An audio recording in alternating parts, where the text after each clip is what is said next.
Hello दोस्तों, स्वागत है आपका एक नई कहानी में। तो चलिए शुरू करते हैं। आज की कहानी है हमारी एक इंटीरियर गांव की।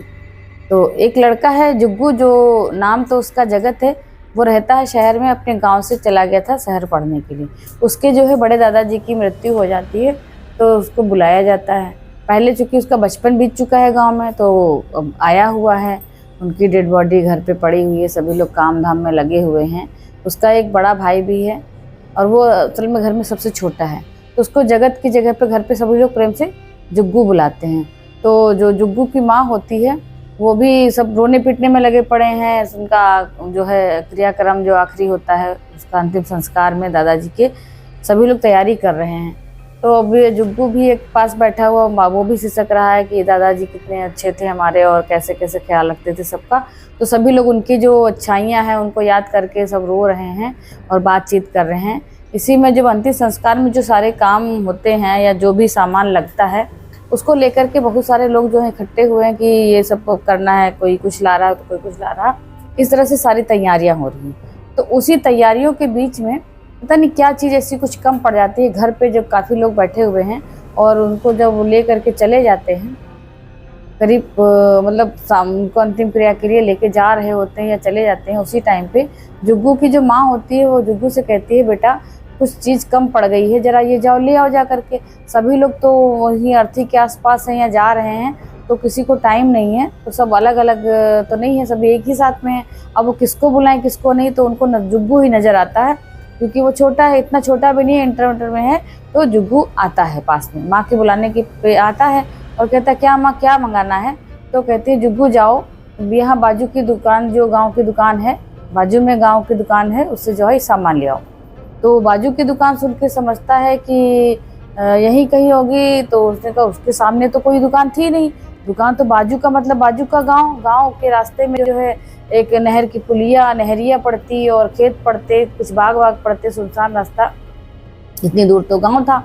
तो कहता, वहाँ साइकिल तो है नहीं, कैसे जाऊंगा? तो कि साइकिल से क्या जाने की जरूरत है बाजू। वो इतना बोलती है कि वो पैसा लेता, थैला लेता और चल देता है, पूरी बात भी नहीं सुनता है।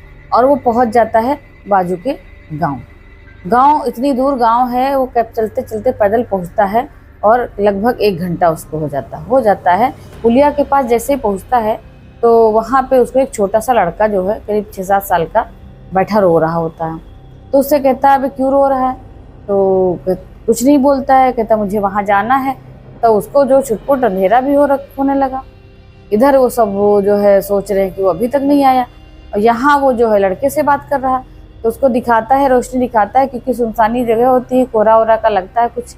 तो आगे उसको लेके जाता साथ साथ। फिर अचानक से वो लड़का कहीं गुम हो जाता, जब नहीं दिखता है।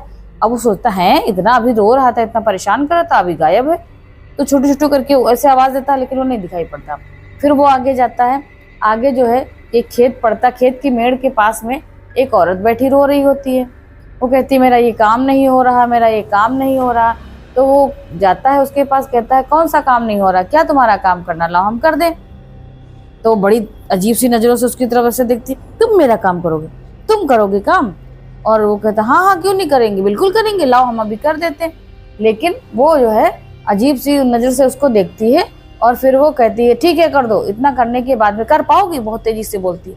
वो कहता, हाँ हाँ कर देंगे। इस तरह से करने के बाद में जैसे वो कुछ उठाने के लिए बोलती है, उठाने चलता है, एकदम से वो औरत भी वहाँ से गायब हो जाती है। तो वो सोचता, पता नहीं कैसे इस गांव के लोग हैं, कभी कहते ये कर दो, कभी कोई रोता, कभी कुछ करता, ऐसे ही गुनगुनाते हुए वो थैला लिए हुए फिर आगे चला जाता है। गांव पहुंचता है, जिस गांव में दुकान होती है, वहाँ पे वो जब दुकान पे पहुंचता है, वहाँ पे कुछ लोग बात करते होते, कहते, बच्चे तुमको मैंने कहीं देखा है, तुम कौन हो? तो कहता कि मैं जुग्गू हूँ। वो भी अपना नाम जैसे गांव में सभी बोलते थे वही बोलने लगता कि जुग्गू कौन? यार अच्छा, तुम उनके दादाजी का नाम लेता, अच्छा उसके पोते हो, आए हो? क्योंकि वही तो उनका तो आज जो है उनकी डेथ हो गई है, उनकी तो मतलब गमी बोलते कि उनके यहाँ तो आज गमी हो गई है, और तुम यहाँ क्या कर रहे हो? क्योंकि हम सामान लेने आए। तो क्या सामान तुम्हारे गांव में नहीं मिलता, सामान तुम यहाँ लेने आओ इतनी दूर? कहीं माँ ने बोला था बाजू के गांव से ले आओ जा करके, तभी हम आए। अरे बच्चे, वो तुम इतनी दूर भागते चले और पैदल, वो भी इतनी दूर कैसे आ गए तुम, और रास्ता इतना खतरनाक है, तुमको आने कैसे दिया? तो माँ ने बोला था बाजू की गांव से दुकान से ले आओ सामान, तो हम चाहे वो बार बार वही बोल रहा बाजू।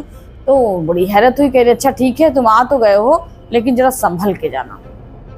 ये संभल के जाना मतलब, क्योंकि हाँ उस रास्ते में बहुत ही खतरनाक रास्ता है वो, क्योंकि वहाँ पे इससे पहले जो है काफी मारकाट हुआ करती थी, सुनसान रास्ता था, लोग दिन दहाड़े वहाँ पे लूटपाट करते थे। कितने ही लोगों का जो है यूं यूं यूं मतलब चाकू से मार के हत्या कर दी गई थी। जो सामान वगैरह जैसे नहीं देते थे या कुछ करते थे, लूटपाट बहुत होती थी। वहाँ मेढ़े, इतनी ऊंची ऊंची खाइयाँ हैं जो खेतों की, और उसके करौंदे की जो बाढ़ लगी है उसके आड़ में छिप करके डकैत लोग पहले बैठ जाया करते, तो बहुत सारी वहाँ पे हत्या कर चुके हैं, लूटपाट कर चुके हैं। इसके चलते जो वहाँ पे वो इलाका लगभग भूतिया हो चुका है। हर कदम पे तुमको वहाँ पे आत्माओं का सामना करना पड़ सकता है, और बहुत ही वहाँ पे मतलब डरावना वो है। अगर तुम अच्छे से जाओ, किसी से बात मत करना। तो सोचता अरे भगवान, इसीलिए तो नहीं वो सब मुझे मिले थे। वो अंदर ही अंदर दहल जाता, लेकिन क्या करे।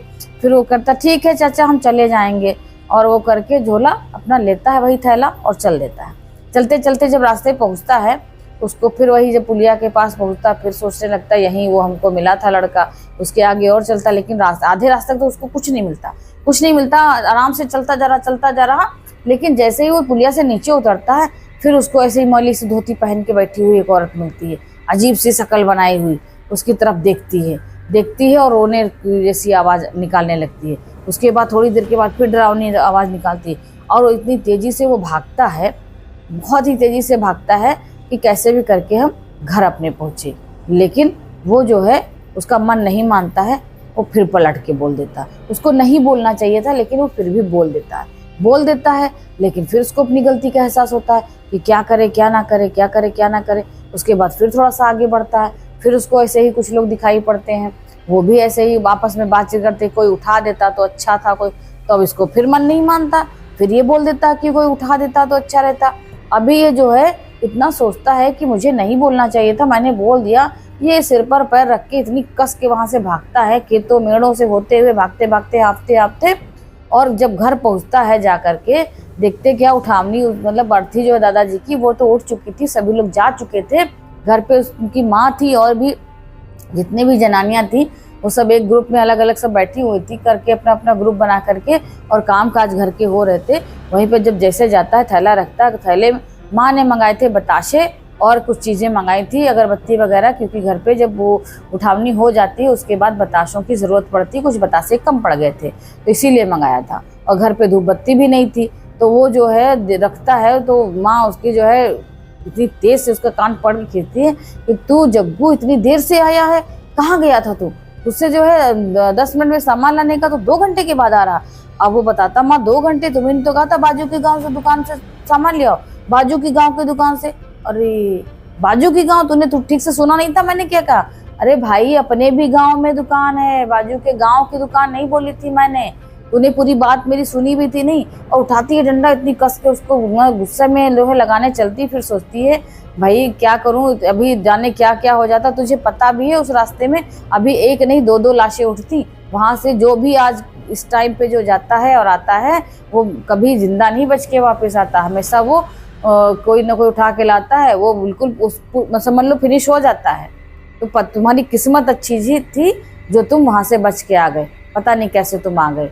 तो उसने कहा कि बच के आ गए, मतलब वो सोचने लगा कि माँ को पता थी ये बात, और गलती तो मेरी थी जो मैंने पूरी बात सुनी नहीं। फिर माँ ने उसको टटोल टटाल के ऐसे पूरा उसका देखा बॉडी में, तो उसने गले में बाबा जी का ताबीज़ पहन रखा था।